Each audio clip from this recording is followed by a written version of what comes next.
In a major escalation of diplomatic hostilities with Beijing, President Trump announced the U.S. is terminating its funding for the World Health Organization, which he accused of aiding China in concealing the early outbreak of the coronavirus. China has total control over the World Health Organization, despite only paying $40 million per year, compared to what the United States has been paying, which is approximately $450 million a year.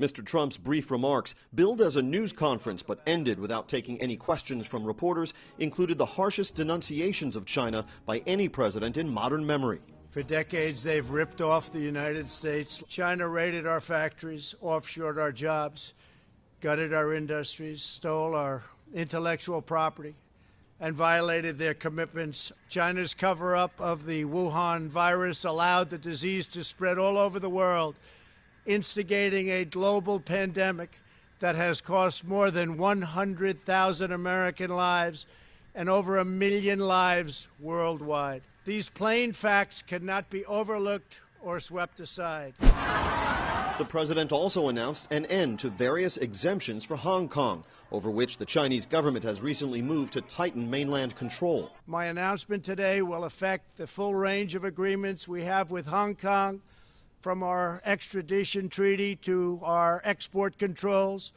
on dual-use technologies and more. Clearly, China is diminishing the autonomy of Hong Kong, and we should diminish any special treatment we give Hong Kong versus other parts of China. China's ambassador to the U.S. has spoken in recent weeks of his government's desire to rebuild trust between the two countries, but analysts say Beijing's hardline stance on issues like Hong Kong make it likely that the Chinese leadership will simply wait for the results of the November elections before responding decisively to President Trump's latest moves. At the White House, James Rosen.